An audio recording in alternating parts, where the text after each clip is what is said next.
भूतिया फ्लैट। आनंद को मुंबई की एक बड़ी कंपनी में जॉब मिली थी, इसलिए वो तुरंत अपना सामान लेकर मुंबई पहुंच गया। वो सीधा एक एजेंट के ऑफिस पहुंचा। मानिक भाई, मेरा बजट बहुत कम है, अभी नया नया जॉब लगा है। तुमको पीजी चलेगा? मतलब अभी फिलहाल वहाँ कोई नहीं है, पर कुछ दिनों में कोई ना कोई रूममेट जरूर आ जाएगा और तुम्हारे ऑफिस से 10 मिनट है वॉकिंग। चलेगा मानिक भाई। तो मानिक आनंद को वो फ्लैट दिखाने ले गया। फ्लैट बहुत ही आलीशान था। Fridge, TV, AC, dining table, oven, सब कुछ था। ये फ्लैट तो 2 BHK है। हाँ, इसीलिए तो मैंने बोला कि पीजी है, 3 और लोग आएंगे। ठीक है, इसका रेंट कितना होगा? वैसे तो रेंट 20,000 था, पर मैंने मालिक को कन्विंस कर लिया है 16,000 पर। मतलब तुमको हर महीने 4,000 भरना होगा। ठीक है, चलेगा। वो फ्लैट बड़ा भी था और उसमें सारी सुविधाएं भी थी, इसीलिए आनंद को पहली नजर में ही पसंद आ गया। पूरा रेंट एडवांस देना होगा। हाँ मानिक भाई, ये लो 4,000 रुपए। मानिक रुपए देखकर खुश हो गया और उसने आनंद को फ्लैट की चाबी दे दी। कुछ देर बाद आनंद अपना सामान लेकर फ्लैट पर पहुंचा। उसने अपना सामान अपनी अलमारी में लगाया और फिर सोफे पर जा बैठा। लगता है आज मेरा दिन अच्छा है, जो ऐसा फ्लैट इतने कम रेंट पे मिल गया। चलो अब शिखा को कॉल करता हूँ। सुबह से उसे मैसेज भी नहीं किया, बहुत गुस्सा हो रही होगी। आनंद ने शिखा को वीडियो कॉल किया। Hello my love. तो लगता है जनाब को फुर्सत मिल ही गई। ओफो, अब क्या करें? नए शहर में घर ढूंढना इतना आसान थोड़ी ना होता है। वो तो है। चलो तुम्हें घर दिखाता हूँ। ये है लिविंग रूम, देखो कितना बढ़िया सोफा है। और वो देखो डाइनिंग टेबल, उसके पीछे किचन है। किचन में गैस, ओवन, सब कुछ है।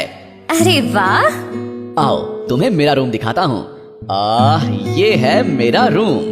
इसमें बेड है, अलमारी है और ये बड़ी सी विंडो भी है। तुम अकेले रहोगे इतने बड़े घर में? नहीं नहीं, ये पीजी है। इसमें 2 बेडरूम्स हैं और 3 लड़के आएंगे, पर फिलहाल कोई नहीं है। तुम्हारी तो ऐश है। आनंद वहाँ कोई है? कहाँ? तुम्हारे पीछे, मैंने अभी किसी को देखा। क्या शिखा, कुछ भी।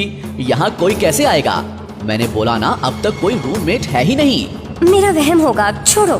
तभी दरवाजे की बेल बजती है। खाना आ गया, चलो बाद में बात करता हूँ। आनंद ने खाने का पार्सल ले लिया और डाइनिंग टेबल पर बैठ गया। उसने प्लेट वगैरह ले ली और फिर से शिखा को वीडियो कॉल लगाया।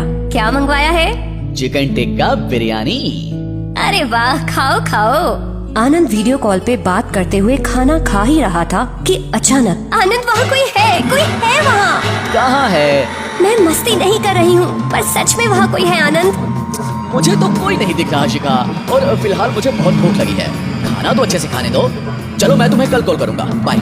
आनंद ने शिखा की एक ना सुनी और फोन कट कर दिया। खाना होने के बाद आनंद अपने रूम में चला गया। वो खुश था कि उसे इतना बड़ा फ्लैट मिल गया, वो भी उसके ऑफिस के पास। खुशी खुशी आनंद सो गया। अचानक आधी रात को आनंद को सड़े हुए मांस की दुर्गंध आने लगी। इतनी गंदी बास कहाँ से आ रही है? आनंद ने खिड़की के बाहर झांक कर देखा तो अंधेरे में उसे कुछ भी साफ दिखाई नहीं दिया। शायद नीचे कोई जानवर मरा मरा होगा और हवा से बास खिड़की के अंदर आ रही है। आनंद ने खिड़की बंद कर ली और फिर अपने बेड पर सोने चला गया।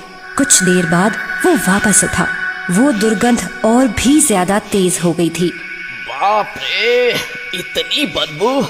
मुझे पहले ये कमरा साफ कर लेना चाहिए था। जाकर हॉल में ही सोता हूँ। उस रात आनंद हॉल में सोफे पर ही सो गया। वो करवटें बदलता रहा, पर थकान के मारे वो सो ही नहीं पाया। अगली सुबह उठकर आनंद सीधा अपने कमरे में गया।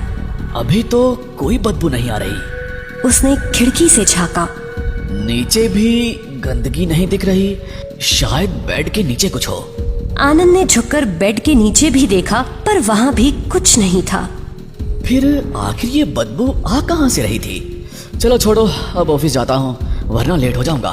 आनंद रेडी होकर अपने ऑफिस के लिए निकल गया। पूरा दिन ऑफिस में काम करके वो 7 बजे अपने घर लौटा। फ्रेश होकर उसने चाय बनाई और फिर से शिखा को कॉल किया।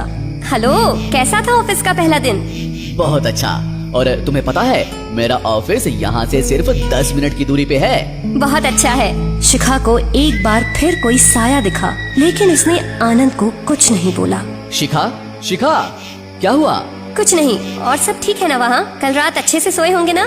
नहीं ना, पता नहीं कल रात 3 बजे अचानक से सड़े हुए मांस की बदबू पूरे रूम में फैल गई थी। मैंने खिड़की बंद की तो और बदबू आने लगी। फिर मैं यहीं इस सोफे पे सो गया। तुम्हें वो बदबू कुछ अजीब नहीं लगी? क्या अजीब? लगता है किसी मरे हुए जानवर की बदबू होगी। अच्छा ये सब छोड़ो, तुम अपनी बताओ।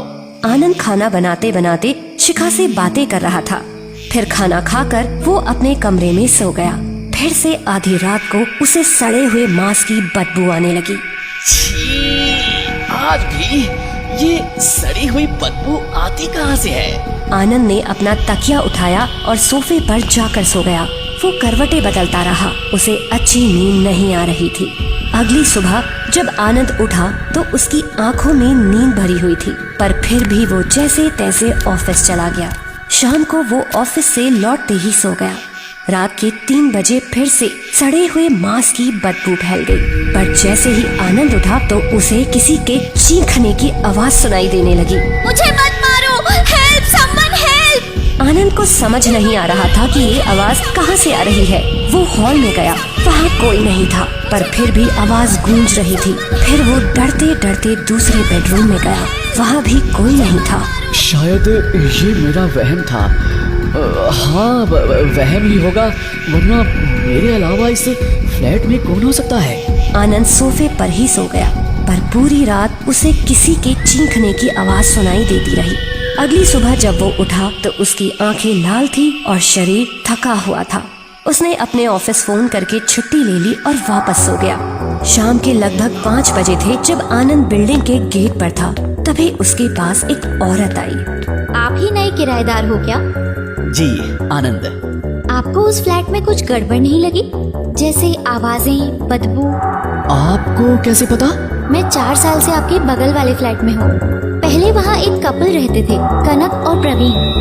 कनक बहुत ही खूबसूरत थी और प्रवीण हमेशा उस पर शक करता था और अक्सर उसे पीटा करता था। कनक मदद के लिए गिड़गिड़ाया करती थी। फिर क्या हुआ? एक बार प्रवीण ने कनक को बहुत मारा। कनक चिल्लाती चीखती रही, पर किसी ने कनक की मदद नहीं की। उस रात कनक को लगा कि उसके जीने का कोई वजूद नहीं है और उसने जहर खा लिया। कनक की लाश देखकर प्रवीण भाग गया। अगले 15 दिनों तक कनक की लाश उसी घर में पड़ी रही।